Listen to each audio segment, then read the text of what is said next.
Está aqui um cara que todo mundo que ama ou todo mundo que odeia não leu. É um cara fundamental na filosofia, na economia, no direito. Mas veja que interessante, vocês estão vendo ali qual a formação dele? É o primeiro filósofo a formar direito. Nós estamos apresentando aqui. A formação dele é direito na economia. Ele morreu com 64 anos, paupérrimo. Eu tenho grandes livros, né? Tem a Crítica da Filosofia do Direito, que eu já falei para vocês. É o primeiro texto dele, inclusive. Neste livro tem uma frase muito importante dele, que é: hoje nada somos, amanhã tudo seremos. Tem o Manifesto do Partido Comunista, que termina com a famosa frase: proletários do mundo livres. O 18 Brumário de Luiz Bonaparte. O Capital. O Capital é um monstro de grande. Para vocês terem ideia, são 3 livros. O primeiro livro foi escrito pelo Marx. E foi publicado em 1867. O segundo livro e o terceiro já estava esboçado, só que o Marx morreu. Só que nós estamos falando de livros. O cara termina de arrumar os negócios e publica com o nome do Marx, né, que a família, né, os filhos dele recebam ainda alguma coisa. E o mais importante livro do Marx, publicado bem depois da sua morte, é a Ideologia Alemã. Esse, sem dúvida, para a filosofia do direito, o mais importante livro dele. Nós vamos ler alguns trechos desse livro. Mas antes vamos entender um pouco sobre a filosofia do Marx. Olha, a justiça de formação aprendeu com os discípulos de Hegel. Feuerbach, que eu falei para vocês, era aluno de Hegel, professor do Marx. Ele dizia que a essência da religião para ele a essência da religião é a realidade muda a razão religiosa. Tem uma frase que todo mundo fala, que é atribuída ao Marx, que é: religião é o ópio do povo. Ou seja, é a forma de entorpecer a realidade. Então, o sentido da religião para Marx era esse. Era a única forma de entorpecer o trabalhador de tal forma que ele não se insurgia contra a exploração e inventava aquilo. Termos que vocês vão ouvir muito é o materialismo histórico e dialético. Materialismo, o que é materialismo? São as relações sociais concretas. Qualquer relação concreta social nossa é materialismo. Histórico é o conhecimento dessas relações concretas. Então você identifica todas. Quando você faz isso de forma dialética, identificando os conflitos, nós temos então materialismo dialético. O marxismo é o materialismo dialético. Para ele nós temos duas coisas importantes. Ele tem a teoria e a praxis. O marxismo é a teoria da praxis. Quem cunhou esse termo foi o Gramsci. Nós vamos ver lá na frente como ele fez chegou a esse conceito. Porque o marxismo é isso, é a teoria da praxis. Você analisa teoricamente o que acontece na prática. E geralmente as coisas eram ao contrário, né? Você tem a teoria e a prática. Ele faz a análise teórica da prática. O que determina o mundo é a totalidade das relações. Tudo da vida social é um edifício. Então, ele dizia o seguinte: imagina um edifício, como esse aqui, que é o último andar, que é a cultura. A base, que são as relações de produção, a infraestrutura das relações está daqui para baixo. Nisso, ninguém mexe. O que se mexe é aqui, no gazebo, na cultura. Essa é a regra. Sempre que há alguma mudança, você mexe na parte cultural, na parte de cima, que é a superestrutura das relações sociais. Você muda dá algum direito, proíbe de excluir alguém, chama para cá, pode fazer parte, mas não muda a estrutura. Não tem jeito. Nós vamos voltar a falar dessa questão. Mas basicamente essa é a ideia, que ele só mexe aqui em cima. Então vamos lá. O Marx falava o seguinte: quais foram os modos de produção? Escravagismo durou 5.000 anos. O que dava o poder à escravidão? Da religião. O feudalismo durou 1000.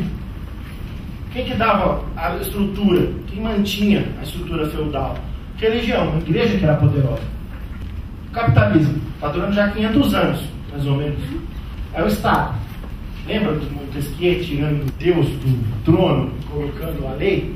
Para Marx, era o Estado que mantém o capitalismo. No escravagismo, a escravidão, há a exploração direta, a força bruta. O cara é um espólio de guerra, prende o cara, você é escravo agora. Como o Brasil e os Estados Unidos fizeram, pegavam negros na África e traziam para cá. Ou quando fizeram com os índios lá e aqui. Ele prendia os índios, ou seja, força bruta. Tinha direito? Eu tenho direito a não ser escravo? Ou eu tenho descanso semanal remunerado, escravo? Tem direito. No feudalismo, a exploração direta também. É a submissão, também não há direito. Lembra que essa submissão do camponês ao senhor feudal era do servo, né? Era da terra. Não importasse quem fosse o senhor feudal. Se o senhor feudal da direita invadisse esse feudo numa guerra, acabasse com esse senhor feudal, aquele servo daquele senhor feudal novo, que agora teria uma área maior. Submissão, né? Não era força bruta direta, era submissão, mas também não havia direito. No capitalismo, a exploração é indireta. É o Estado que faz isso. E o direito tem um papel estrutural nessa relação. Isso, para os juristas, é criminoso falar uma coisa dessa. Porque o jurista, ele aprendeu a não se envolver. É igual o pessoal lá do julgamento do Nuremberg. Mas eu não matei nenhum judeu. Eu só levei o trem. Mas eu não matei nenhum judeu. Eu só fiz ele sair do trem e entrar na sala de gás. Mas eu não matei nenhum judeu. Eu só fechei a porta da sala de gás. Outro, eu não matei nenhum judeu. Eu só abri o gás. Foi o gás que matou o cara, fui eu. Eu só abri o gás saiu. Eles estavam respirando, o que eles foram respirar? Né? Então, é isso. Né? O jurista fica louco quando você fala assim, olha, quem mantém a estrutura de exploração do capitalismo é o direito, que são as leis trabalhistas, concorrência, etc e tal. Não, em absoluto, ninguém faz isso. O cidadão deixa de ser cidadão, ele passa a se chamar um sujeito de direitos, simplesmente isso, não é nada. Vamos ler Engels, o Socialismo Jurídico, um livro fininho. Esse livro do Engels foi escrito, tem um filósofo alemão também que dizia, quando chegasse ao poder um grupo de esquerda e começasse a fazer leis à esquerda, essa sociedade automaticamente se transformaria numa sociedade socialista, porque as leis seriam à esquerda. E o nosso querido Engels falou, não, esse livro foi escrito para derrubar essa tese. Não adianta só fazer leis à esquerda, você tem que fazer revolução. Se você fizer revolução, você quebra esse sistema de produção e passa para o próximo. Então, no livro O Socialismo Jurídico, diz Engels, Kautsky que era o discípulo de Engels. O direito jurídico, que apenas reflete as condições econômicas de determinada sociedade, ocupa uma posição muito secundária nas pesquisas teóricas de Marx.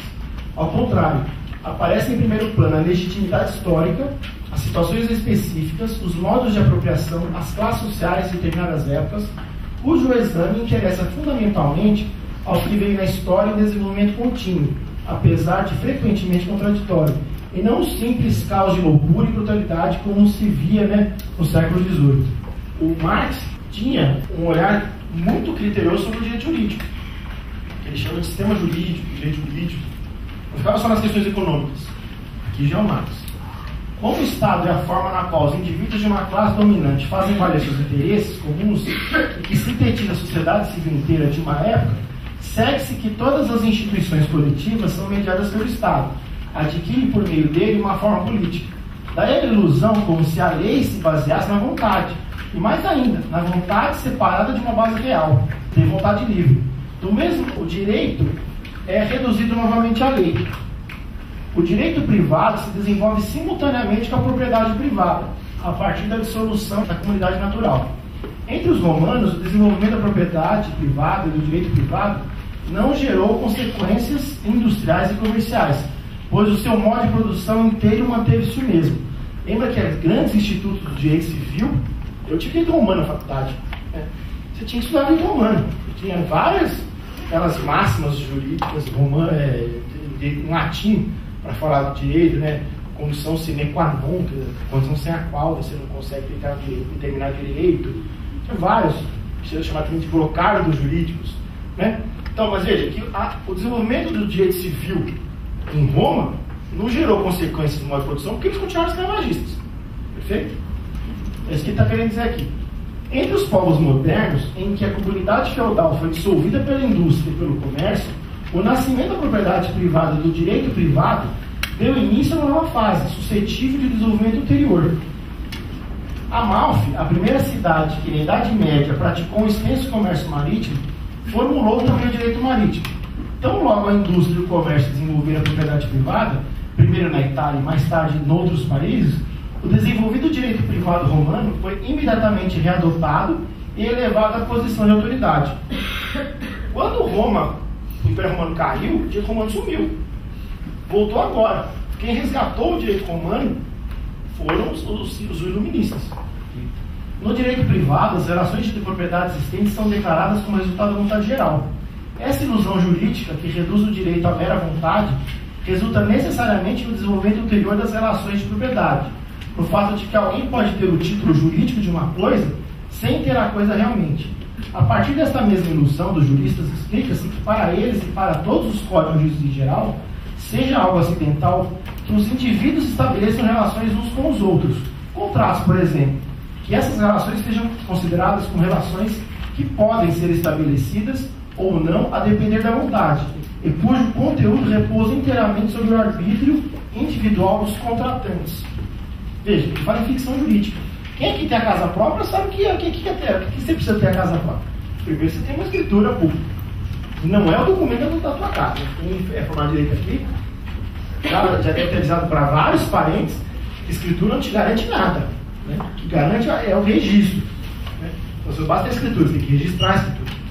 Se registrar a escritura, lembra daquele professor velhinho de direito civil que fala assim: você vende a casa para 3 pessoas diferentes, todos têm escritura pública. O primeiro às 10 da manhã, o segundo ao meio-dia e por terceiro às 2 da tarde. Esse terceiro esperto vai logo e registra. Quem é o dono da casa?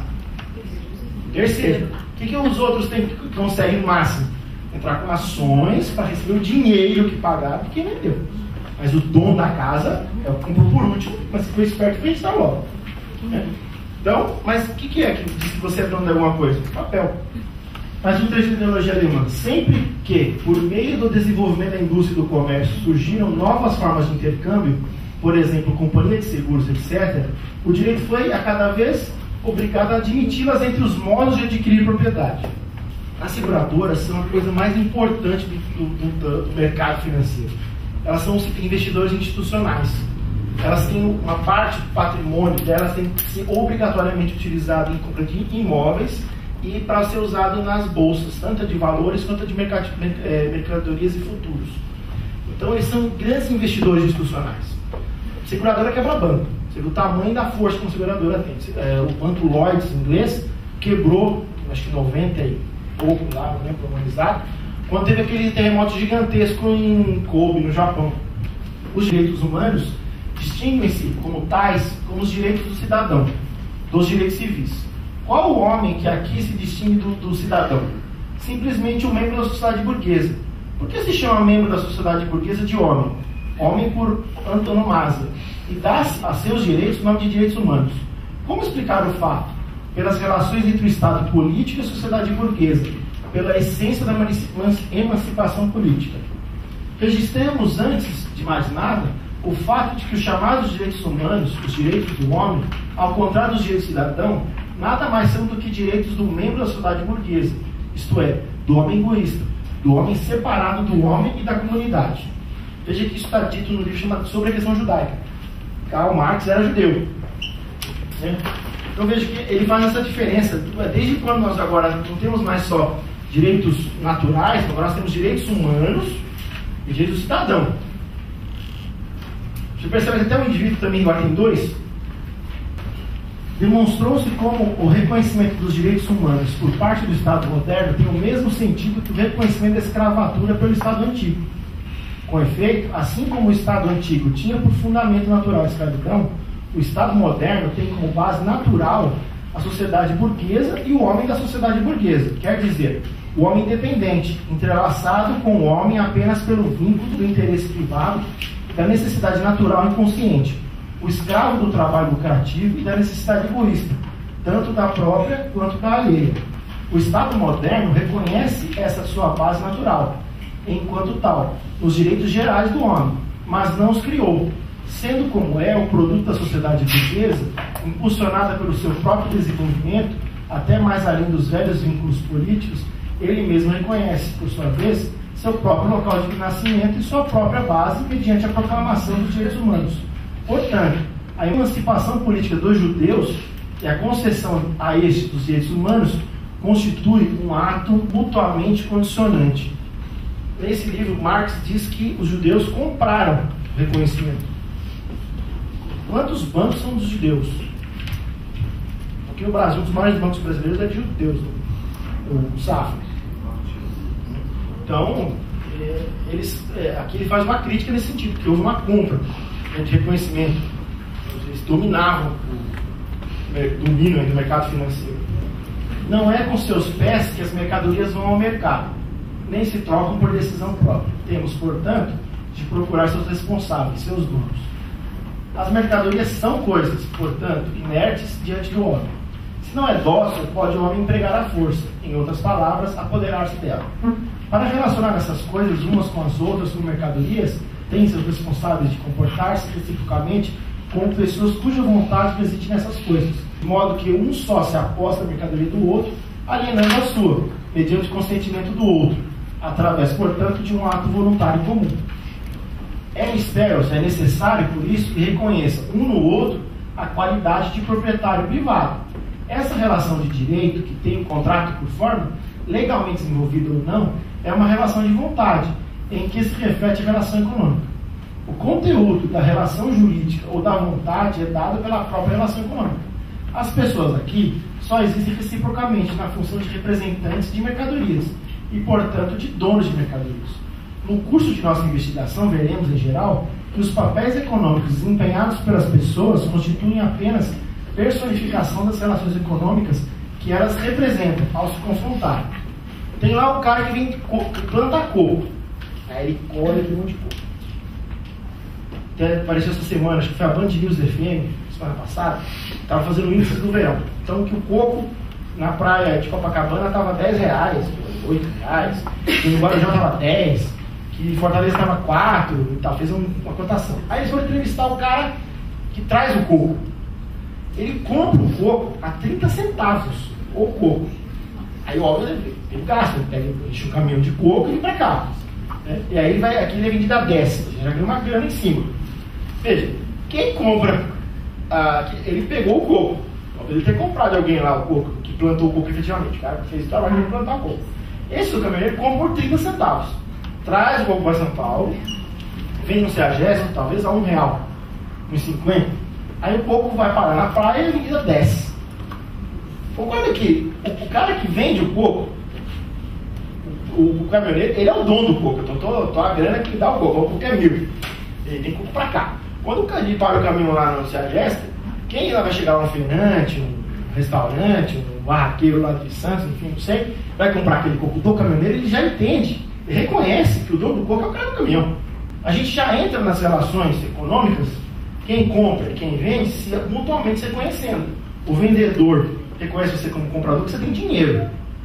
E você, que tem o dinheiro, entra reconhecendo o vendedor como proprietário daquilo. Que ao você dar o dinheiro para ele, quem passa a ser o proprietário? Você. Então é isso que ele está falando aqui. São relações que são econômicas que o direito regula, mediante o quê? Contratos. O que você aprende na faculdade de direito? O que é um contrato? Qual a definição de contrato? É a expressão da vontade entre as partes. Inclusive começa assim os contratos, né? No juridiquês começa assim. Ou no final, por estarem as partes acordadas, firmam presente na presença de X testemunhos, né? É tentar pôr no papel aquilo que já está rolando. Né? Um aluguel, uma compra e venda de um imóvel, um contrato de prestação de serviço, enfim, todo tipo de contrato, até um contrato de trabalho. Tem essa ideia, eu te alugo, compro as suas horas de trabalho, portanto, né, vou pagar assim, assado, tantos dias e tal. Se a história universal precisou de muito tempo para decifrar o segredo do salário, nada, entretanto, é mais fácil de compreender do que a necessidade. As razões de ser desta forma fenômeno. A troca entre o capital e o trabalho apresenta-se de início à percepção como absolutamente igual à compra e venda de outras mercadorias. Veja que ele está colocando aqui que essa relação do assalariado é vista pelo direito exatamente como se você estivesse comprando pouco. Você tem horas, você tem força de trabalho, então tem um industrial que precisa de alguém que fica apertando porta. Você aperta a porta para mim? Eu pago tanto, então tá bom, eu aperto a porta para você. É uma mercadoria. O comprador dá determinada quantia de dinheiro, o vendedor um artigo diferente do dinheiro. Então, você não vai dar dinheiro por dinheiro. Né? A consciência jurídica reconhece aí no máximo uma diferença material que não altera a equivalência das fórmulas. Dou para que des, dou para que faças. Faço para que des, faço para que faças. Aí tem uma frase no latim lá. Essa é a regra do contrato. Eu dou o dinheiro, você me dá tal coisa. Ou eu dou o dinheiro e quero que você faça tal coisa. Essa é a regra. Vocês verificam que tudo vira mercadoria no contrato?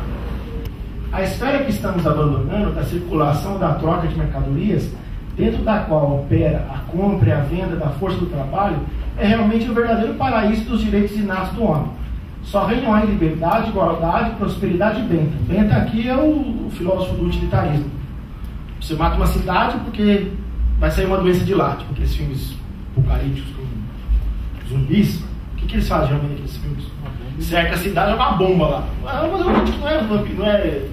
não é fala, zumbi. Mas tudo bem, se a gente deixar esse vírus escapar, vai atacar os Estados Unidos, então melhor acaba com aquela cidade logo. Então, bem. Liberdade, pois o comprador e o vendedor de mercadoria, a força do trabalho, por exemplo, são determinados apenas pela sua vontade livre. Contrato com pessoas livres, juridicamente iguais. O contrato é o resultado final, a expressão jurídica comum de suas vontades. Igualdade, pois estabelecem relações mútuas apenas com possuidores de mercadorias e troca o equivalente por equivalente. Propriedade, pois cada um só dispõe do que é seu.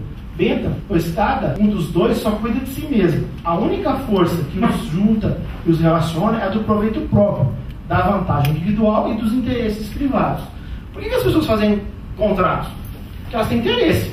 Você está passando aqui na rua, vê uma casa para alugar. Você tem casa própria, você não tem interesse em morar aqui. Você vai entrar lá e vai perguntar quanto que é o aluguel que eu vou querer alugar aqui? Você tem interesse em morar lá? Não. Você abre um negócio, não. Você faz isso?